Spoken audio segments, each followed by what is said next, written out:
usamos para a tua glória. Amém, Senhor. Amados, nessa noite, eu quero pensar com vocês sobre o tema, uma mensagem de esperança. O Senhor se compadece de seu povo.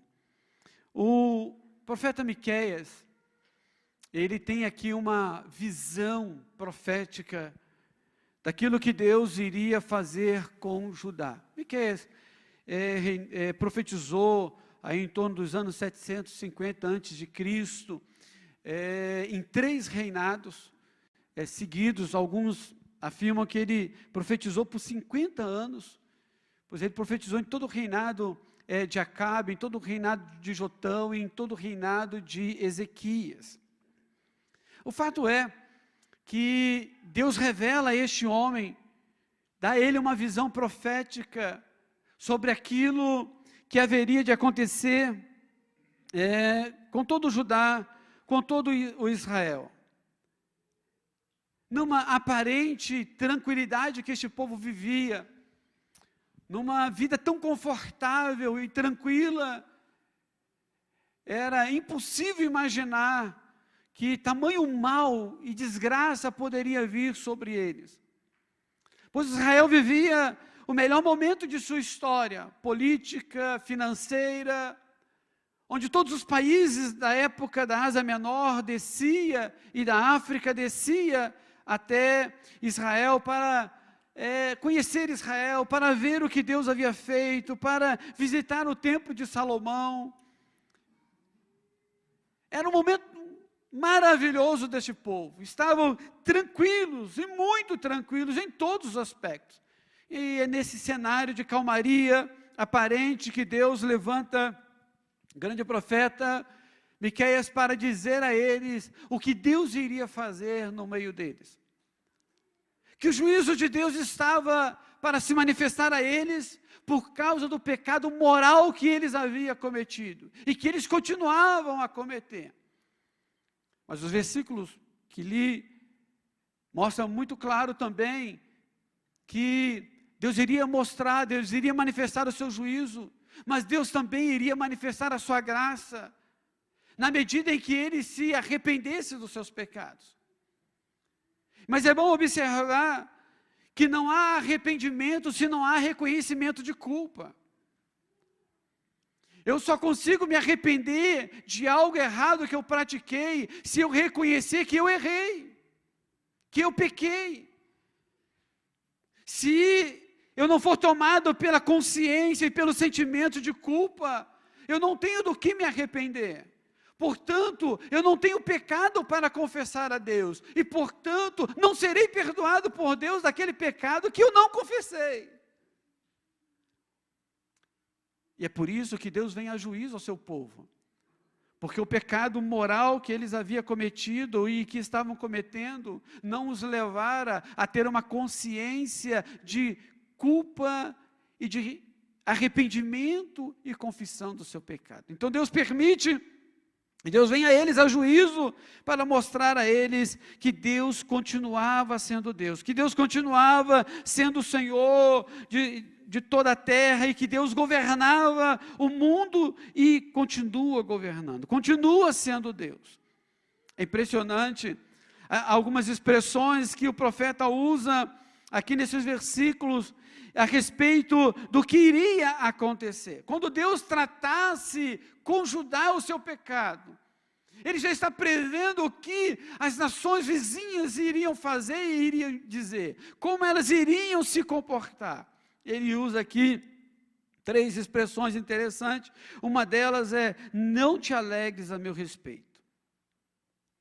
Acho interessante porque o profeta vem e diz, olha, Deus vai vir juízo a vocês e vai tirar todo esse conforto que vocês têm. Mas Deus também manda avisar as nações vizinhas, para elas não rirem de vocês, para elas não zombarem de vocês. Sabe, irmãos, abri aqui um parêntese, isso é bíblico, nós vamos ver isso em vários contextos bíblicos.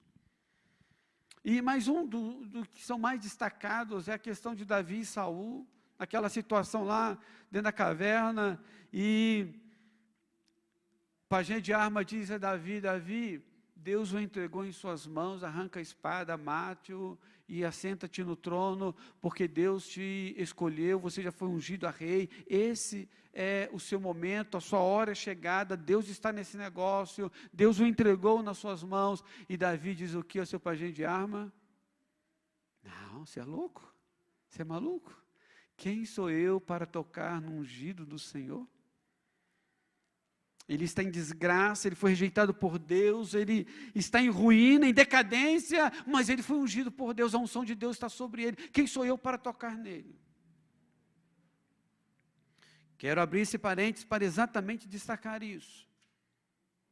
Cuidado, meu irmão, minha irmã. Cuidado você que me assiste, de quem você ri e de quem você zomba, mesmo que ele esteja em desgraça total. Mesmo que você saiba que é Deus que está tratando com ele, pois é isso que o texto está dizendo. Olha, ai de quem zombar de mim quando eu estiver em desgraça, porque você pode estar tocando no ungido de Deus, você não sabe qual é o propósito de Deus em tudo isso que está acontecendo, e aí a coisa se vira contra você, entende? Uma outra expressão muito interessante que ele usa aqui é: ainda que eu tenha caído. Judá não conseguiu sustentar o seu momento de glória. Judá não conseguiu se manter no seu melhor momento da história. Eu ouvi uma vez uma frase que a pessoa disse assim que chegar no topo é fácil, difícil é se manter no topo. E é verdade, você vê aí cantores gospel, você vê aí no mundo secular, as pessoas chegam no auge assim, de repente também some, desaparece. Porque chegar no topo é fácil, se manter é que é complicado. Judá não conseguiu por causa do seu orgulho, por causa da sua vaidade, por causa da sua arrogância. E aí o profeta diz: ainda que eu tenha caído, está se referindo a Judá, está conversando ali com Judá. Uma outra expressão muito interessante que diz, lá no versículo 10, é que se morar nas trevas. Eu entendo que aqui Deus está dizendo através do profeta: olha profeta, olha homem de Deus, olha, não tem mais nada do que você fazer para mudar. O meu juízo será inevitável. Ainda que more nas trevas. Mas aí você vai ver, é claro, a continuidade do versículo. Estou destacando aqui partes, só para realçar o nosso pensamento. Você vai ver depois ele dizendo que a luz virá, que a salvação virá, nós vamos falar sobre isso. Mas aqui Deus está mostrando ao profeta, para falar ao povo, que o juízo seria iminente, por causa do pecado moral.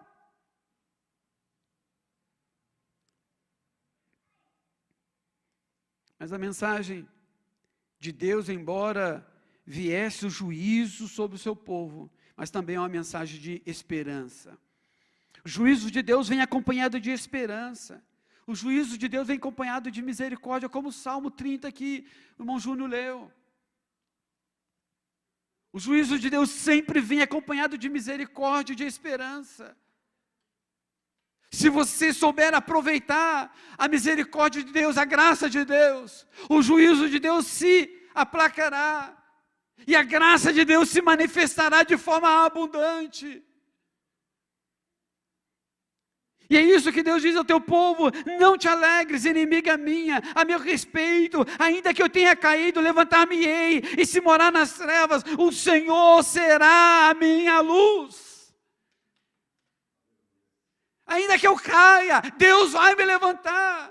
O apóstolo Paulo faz essa analogia. Diz, eu sou homem, mas tu continua sendo Deus. Eu sou pecador, mas tu continua santo. Se eu cair, tu me levanta, porque tu és o meu Deus. Mensagem de esperança. O Senhor se compadece do seu povo. Não sei, querido, qual seria o retrato de sua realidade. Não sei como que você se encontra neste momento, qual é a sua posição, a sua situação. Mas uma coisa eu tenho certeza, o Deus em cuja presença nós estamos nessa noite, Ele tem uma palavra de esperança ao seu coração nesta noite. Ele tem uma palavra de esperança ao seu coração nesta noite. E a primeira lição que eu quero extrair com você nesta noite é que a alegria daqueles que comemoram a sua desgraça está por um fio. Eu acho incrível essas expressões bíblicas, a expressão de Deus ao seu povo. Não te alegres a meu respeito. Sabe, nós vivemos um momento muito complicado na sociedade, em todos os aspectos. No meio cristão, em todos os meios, onde as pessoas cada vez mais têm sido arrogantes, soberbas. As pessoas se alegram com uma facilidade tão grande da desgraça alheia, do sofrimento dos outros, dos erros dos outros, do fracasso dos outros. As pessoas soltam fogos. Crentes dão glória a Deus pela desgraça do outro. Ah, lá ó, mexeu comigo, ó. Olha lá o que Deus fez com ele. Você entende? Meus irmãos, não nos esqueçamos que o nosso Deus, Ele é justo, literalmente justo, e a justiça de Deus não é como a minha e a sua. Deus não tem por inocente o culpado. E Deus não tem por culpado o inocente. Deus não inverte o juízo. Não, Deus não inverte o juízo. Nós, na nossa forma equivocada e errônea de ser, se é amigo, se é parente, se é alguém chegado, a gente tenta dar um jeito de inverter o juízo. A gente vê isso todos os dias, o tempo todo, na sociedade, em todos os lugares. Nos meios familiares, em todos os lugares, mas não se engane, de Deus não se zomba, Deus é justo, e Ele jamais terá o inocente por culpado, e jamais terá o culpado por inocente, e mesmo que toda a humanidade, mesmo que a igreja, mesmo que todos façam isso, Deus continuará sendo santo, fiel, verdadeiro e justo. E Ele diz, olha, não zomba, não se alegre, não te alegres a meu respeito. Irmão, não fique triste não, não se entregue não. Se há alguém rindo às suas custas, se há alguém debochando de você por causa de coisa que deu errado na sua vida, quem sabe até mesmo porque você pecou, porque você errou, porque você falhou, como é o caso aqui do povo de Judá. Não se entregue, não se renda, porque a graça de Deus se manifestará dos altos céus sobre a sua vida e restaurará você por completo e tirará você das trevas e colocará na luz, porque o nosso Deus é fiel e justo. Aleluia. O profeta diz que está por um fio, vai acabar, estão zombando de você, deixa que Deus está cuidando, e o momento da sua alegria chegará. É como o irmão Júnior leu, o choro pode durar uma noite, mas a alegria virá pela manhã, a vitória é sua, em nome de Jesus. Palavra de esperança aos corações, ao seu coração. A segunda lição que eu extraio desse texto é de que está chegando o tempo da sua restauração. Olha o que diz o texto bíblico: ainda que eu tenha caído, levantar-me-ei. Ainda que eu tenha caído, levantar-me-ei. O apóstolo Paulo, ele diz que é impossível Não é eu que estou dizendo não, irmãos. É o apóstolo Paulo que diz.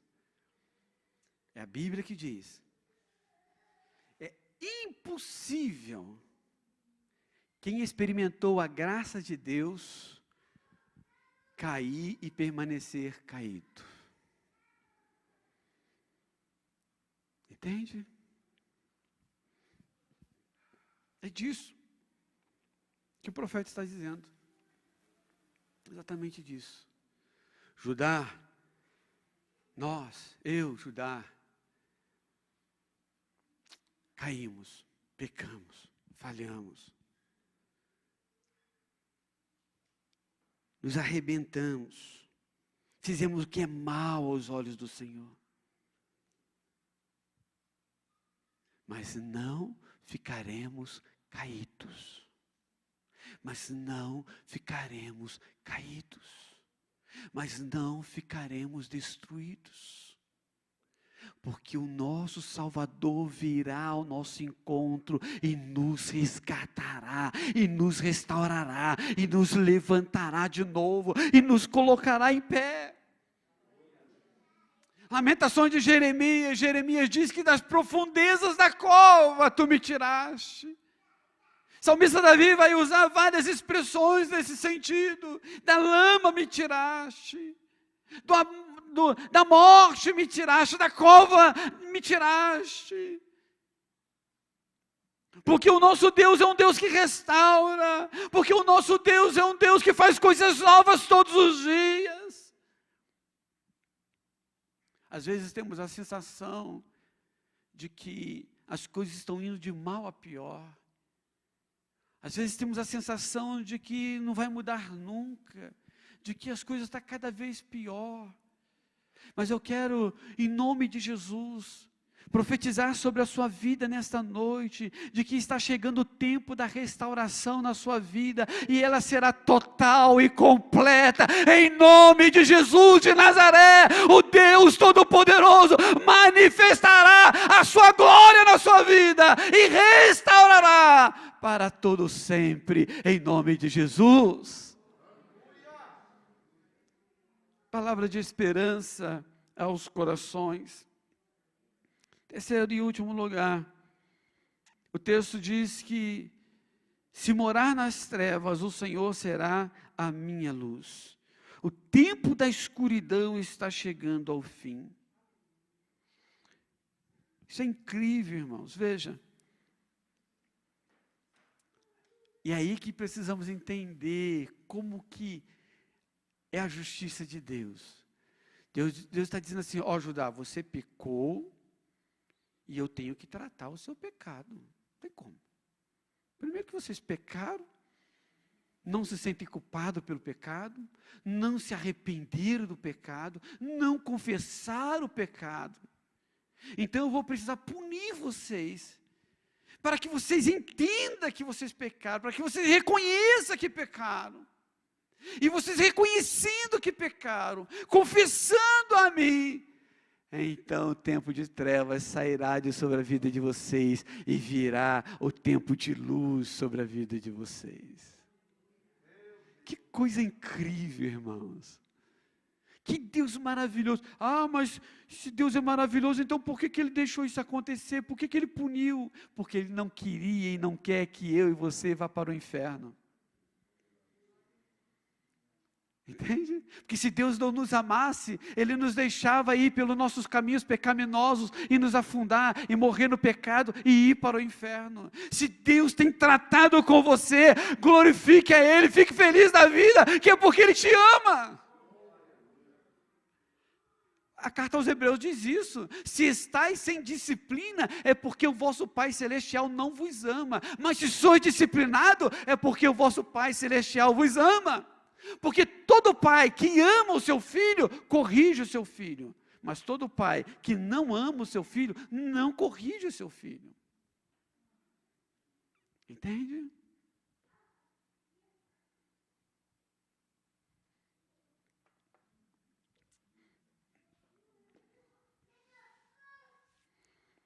Escuridão, irmãos. Se morar nas trevas, o Senhor será a minha luz.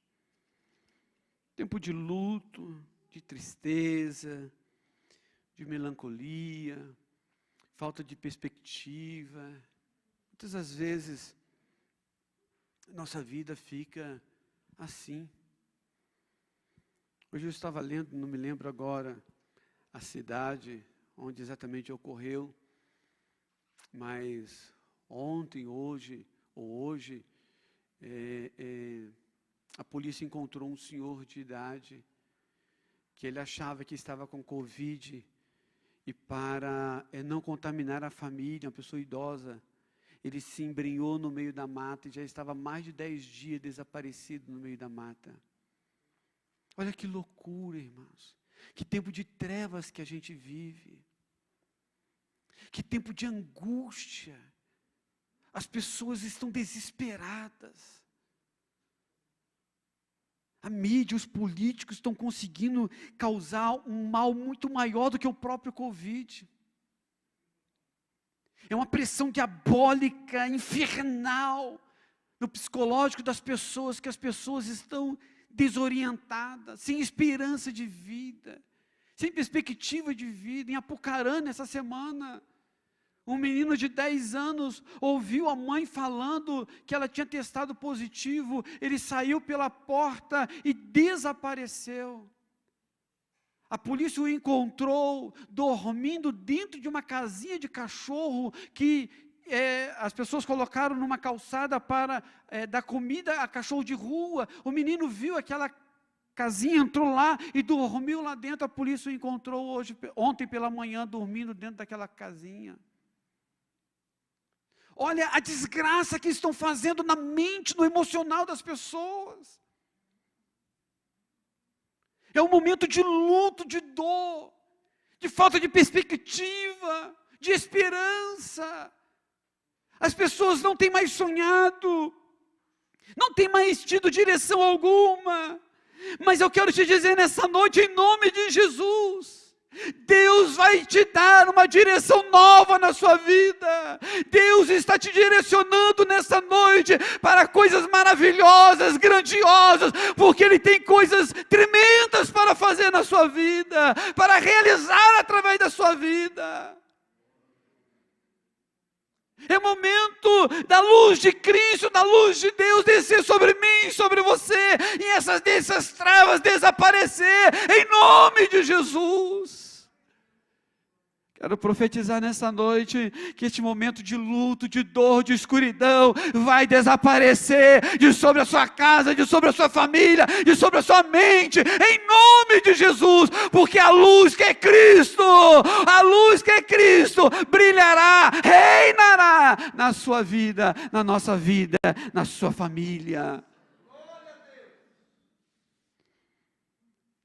Quero concluir, queridos, dizendo a vocês nesta noite, que Deus vai se manifestar na sua vida. Versículo 10, as pessoas diziam a ele: onde está o Senhor teu Deus? Não faltam pessoas para zombar do Evangelho, não falta pessoas,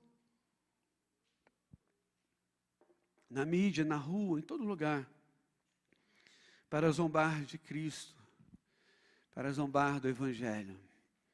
E você não precisa defender Cristo. Cristo não precisa de defesa. Você só precisa deixar que as pessoas vejam Jesus em você. No versículo 10, o profeta diz: olha, fique tranquilo, não fale nada. Deus vai tirar vocês da lama. Ainda que vocês estejam caídos na lama, Deus vai tirar vocês. Deus vai se manifestar na sua vida. Deus vai se manifestar na sua vida. Você não precisa dizer nada. A segunda coisa que eu gostaria de dizer a você nessa noite, está lá no versículo 11, que Deus vai ampliar os teus limites. Veja, no dia da reedificação dos teus muros, nesse dia, serão os teus limites removidos para mais longe. Esse tempo de crise vai passar, em nome de Jesus. Esse tempo de escuridão chegará ao fim. E quando chegar ao fim, você vai ver o que Deus vai fazer através da sua vida. Deus ampliará de forma magnífica os limites da sua vida. E o nome dele será glorificado. E você será grandemente abençoado. Coloque-se em pé.